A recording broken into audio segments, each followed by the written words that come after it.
अगर मैं आपसे अभी समय पूछूं तो आप अपने स्मार्ट वॉच या फिर अपने स्मार्टफोन से मुझे समय एएम या फिर पीएम में बताएंगे। पर सवाल यह है कि एएम और पीएम का मतलब आखिर होता क्या है। तो मैं आपको बताता हूं।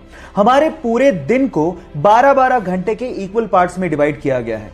दोपहर 12 बजे के पहले का समय हम लोग एएम, जबकि दोपहर 12 बजे के बाद के समय को हम लोग पीएम में बताते हैं।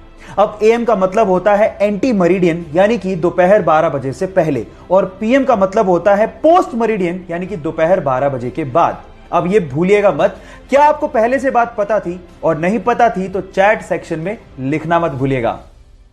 गाइस, आप लोगों ने मर्सिडीज कार ब्रांड के बारे में तो सुना होगा, लेकिन उसमें सबसे फैसिनेटिंग चीज है उसका लोगो। लेकिन मेरा सवाल यह है कि उस लोगो में जो 3 लाइनें होती हैं वो किसको रिप्रेजेंट करती हैं? क्या उसका कोई मतलब होता है? मैं आपको बताता हूं। उस लोगो में वो 3 लाइनें लैंड, वाटर और एयर इसको रिप्रेजेंट करती हैं, मतलब धरती, पानी और हवा। अब जिसने भी ये लोगो डिजाइन किया था उसका मकसद ये था कि इन फ्यूचर ये कंपनी लैंड, वाटर और एयर में दौड़ने वाले प्रोडक्ट बनाएगी और उसमें बादशाहत को हासिल करेगी। है ना ये फैसिनेटिंग? क्या इसके पहले तक ये फैक्ट आपको पता था? और नहीं पता था तो चैट सेक्शन में लिखना मत भूलिएगा। हमारी अर्थ का एकमात्र नेचुरल सैटेलाइट यानी कि प्राकृतिक उपग्रह है चंद्रमा। अब उसके बारे में एक इंटरेस्टिंग फैक्ट बताता हूं। आपका अभी इस वक्त जितना भी भार है उसका सिर्फ 1/6 भार ही आप लोगों को मून पे फील होगा। मतलब मान लो कि आप 60 किलो के हो तो उसका 1/6 यानी कि सिर्फ 10 किलो का भार ही आप लोगों को मून पे फील होगा, यानी कि आप अपने आप को हल्का महसूस करोगे। और यह होता है ग्रेविटेशन की कमी की वजह से।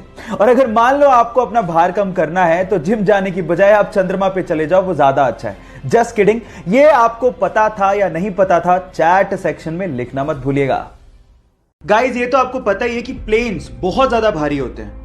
इनफैक्ट बोइंग 737 तो 80,000 केजी का होता है, और जब वो लैंड करते हैं तो उनकी स्पीड 250 से 300 किलोमीटर पर आवर होती है। पर आपने क्या कभी इमेजिन किया है कि इतनी स्पीड और इतने भार के साथ जब वो लैंड करते हैं तो उनके टायर्स कभी फटते क्यों नहीं है? मैं आपको बताता हूं। उनके टायर्स में रबड़ के साथ साथ एल्यूमिनियम और स्टील को भी मिक्स किया जाता है, और नॉर्मल कारों के टायर के अंदर जो प्रेशर से हवा भरी जाती है उससे 6 गुना ज्यादा प्रेशर से एरोप्लेन के टायर में नाइट्रोजन को भरा जाता है ताकि वो प्रेशर को सहन कर सके।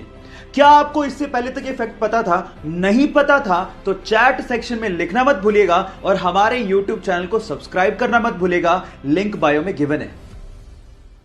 गोल्ड यानी कि सोना रईसी की पहचान मानी जाती है, लेकिन सवाल यह है कि अर्थ की क्रस्ट में तो बहुत सारे मेटल मिलते हैं, फिर गोल्ड को ही इतनी तवज्जो क्यों दी जाती है? मैं आपको बताता हूं। गोल्ड एक ऐसा मेटल है जिसपे कभी जंग लगती ही नहीं है।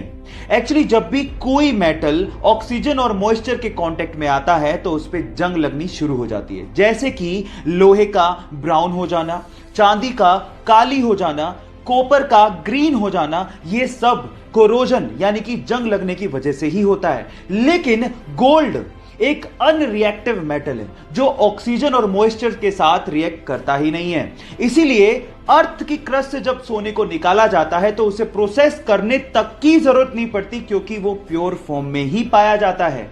क्या इसके पहले तक गोल्ड की एक खासियत आप लोगों को पता थी? और अगर नहीं पता थी तो चैट सेक्शन में लिखना मत भूलिएगा। एक मोटरसाइकिल सवार रेलवे क्रॉसिंग के दौरान रेलवे के फाटक को देख ही नहीं पाता, और वो सीधे जाके रेलवे फाटक से टकराता है और सीधे रेल की पटरियों पे गिर जाता है। वो इतनी बुरी तरह से घायल हो जाता है कि उससे खड़ा भी नहीं हो जा रहा था, और सामने से ट्रेन आ रही थी। यह देखकर पास में खड़ा एक युवक भागता हुआ आता है और उसे रेल की पटरियों से खींचता है, और उसकी बाइक को रेल की पटरियों से खींचता है और उसकी जान बचाता है। अगर आखिरी समय पर वो बहादुर लड़का नहीं आता तो शायद आज वो बंदा जिंदा ही नहीं होता। सो गाइस, उस बहादुर लड़के की बहादुरी के लिए 1 लाइक तो बनता है।